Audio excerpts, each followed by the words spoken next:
Why don't you work harder on the diplomatic side to resolve this conflict, this war? And why don't you bring in all the people that can help resolve that, rather than continuing to blow everything up that you can see with your forces? Why don't you try and resolve things diplomatically, which in the end is how you got the other hostages out to date? So, it seems to me the bombardment strategy just doesn't work. And all you're doing is making Israel, a country, by the way, that I love, and I love Jewish people. It's got nothing to do with either the country or the people, but everything to do with the Israeli government, which has now got people like Smotrich out there very clearly, very brazenly, and very unambiguously dictating a term of genocide on the Palestinian people, where he wants them all out of Gaza.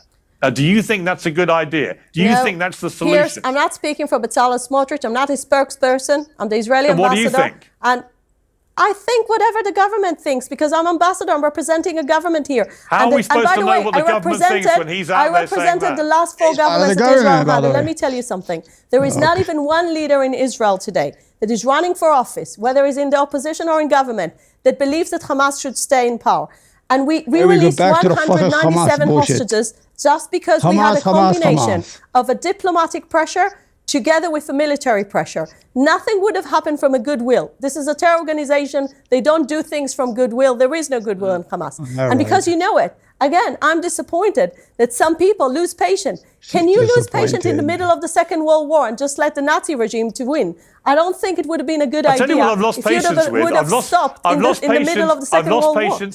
I've lost patience when you start starving kids. I lose patience when you, as an ambassador, so this is a lie. This is a complete lie. You know we get aid into Gaza. It's not a lie. How do we starve people if we let aid in?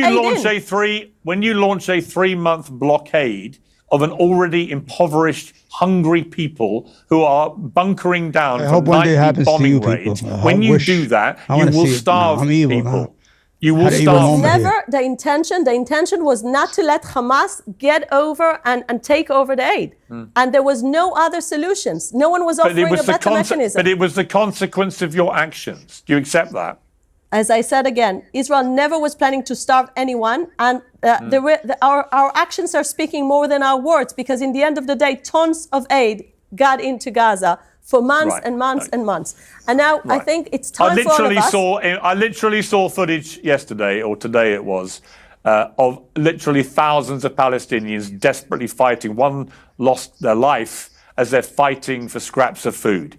Do you think that's the behavior of well-fed people who are not actually starving hungry? Do you think? You're evil people.